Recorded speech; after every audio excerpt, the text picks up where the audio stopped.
Well, conservative talk show host and presidential candidate Larry Elder enters the Breakfast Club. Ooh. Goes one-on-one with Charlamagne the God. Charlamagne goes for the knockout blow. What? Elder ducks. Yes! Comes up with a beautiful haymaker.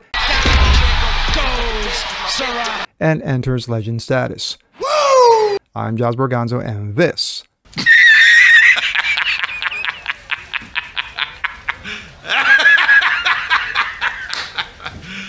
is what's next.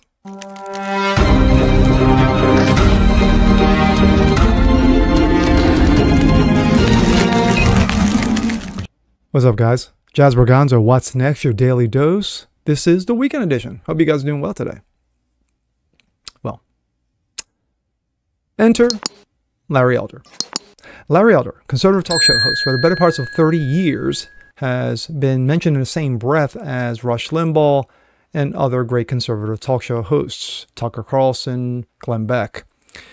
But over the last 3 to 5 years, Larry Elder has done a few things. He's entered the governor's race against Newsom, came this close to upending him in a recall vote, and of course now he's decided to run for president for 24.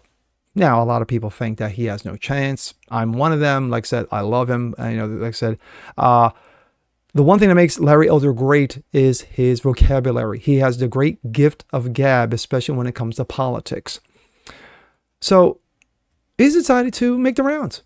You know, go do this pundit, that pundit, what have you.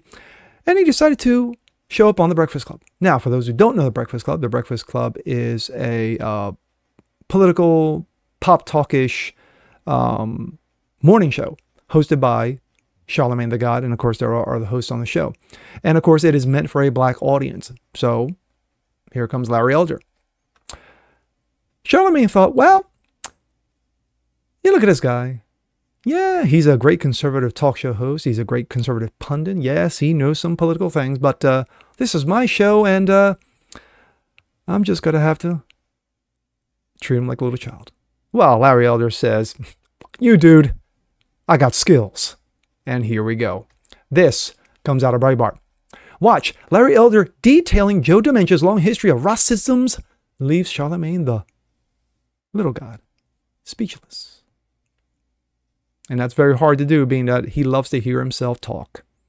Conservative radio host Larry Elder slammed President Joe Dementia's long history of racisms towards blacks during a recent episode of The Breakfast Club, leaving host Charlamagne the little god stunned. Elder blasted Dementia's infamous comment about black voters that was made when the presidential candidate Dementia appeared on The Breakfast Club in 2020. Biden said that if black people don't vote for him, then you ain't black. If you voted for Trump, you ain't black. Yeah. Quote, this guy's done some monstrous things to black people, and then for him to come in here and tell you how you ought to think as a black person, that blew my mind, Elder said. But we'll watch the clip in just a bit. A little background. Elder enumerated the many ways in which dementia has exacerbated economic conditions for black Americans, including creating an open southern border that has allowed millions, 6.5 million and counting, to enter the country illegally. He also cited Biden inflation, at which White House opposition to school choice, noting that Biden's children attended elite private schools. Charlamagne the God appeared stunned. What? Stunned. As Elder brought up Biden's "you ain't black" comment. Quote, I'm amazed that you weren't mad about that, Elder said. Charlamagne's answer, I'm not going to say that upset me, just like I'm not letting you upset me, replied Charlamagne. Wow, dude, what a comeback. Later, Charlamagne asked Elder how he should have responded to Biden's insult.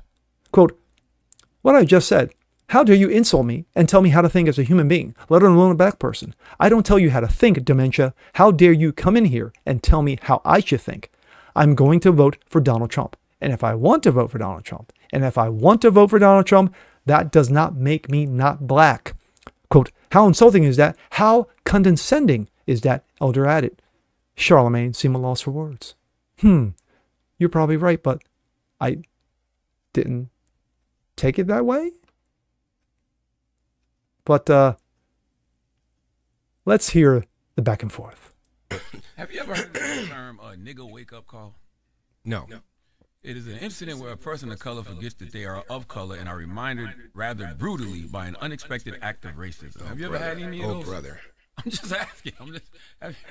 Here comes Elder. I'm acutely aware, Charlemagne, that I'm a black person, just as you are a black person. And when Joe Biden insulted you by saying, you ain't really black, we don't know whether or not you want to vote for me or vote for Donald Trump, it seems to me that should have been a wake-up call on your part. How dare this guy come in here and insult you, a black man, and tell you you got to think a certain kind of way? I'm amazed that you weren't mad about that. Oh my, Elder! It upset me just like I'm not letting you upset. Boom! I don't tend to get upset over things like that. But what I did say. Well, you just not talk about a nigger wake-up call, and it seemed to me that that should have been a wake-up call on your part to have a white guy come in here who also said, by the way, about Mitt Romney.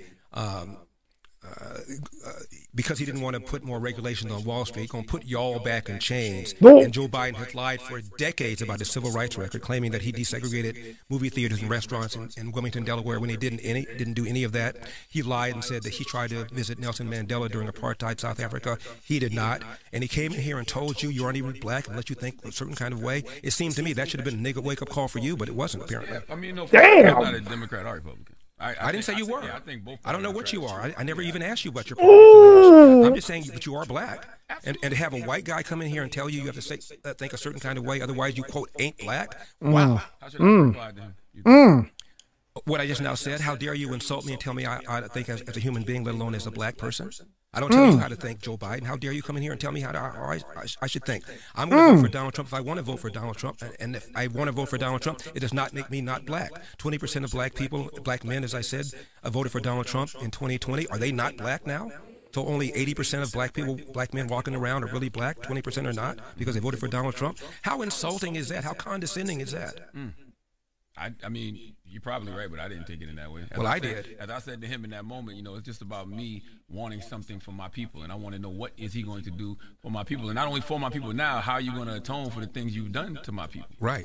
That's it. Right. This is a guy, Joe Biden, who, when he first got into the Senate, hung out with segregationists, talked about how well he got along with them. Talked about how he didn't want integration because of a jungle. This guy has made all sorts of insulting things to black people, and his policies right now are hurting black people. Inflation hurts the people at the bottom more than anything else. Letting a bunch of illegal aliens into the border are hurting black people more than anybody else, as I said earlier. He's opposed school choice when he has his own kids in private school, and we lost a year, almost 2 years of in-school education in California because of COVID that he supported. I mean, this guy has done monstrous things to black people, and then for him to come in here and tell you how you ought to think as a black person, it blew my mind. As a person objectively who doesn't care about either party.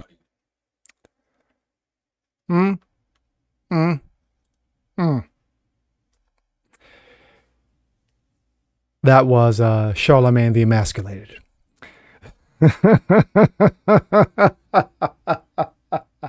I love it.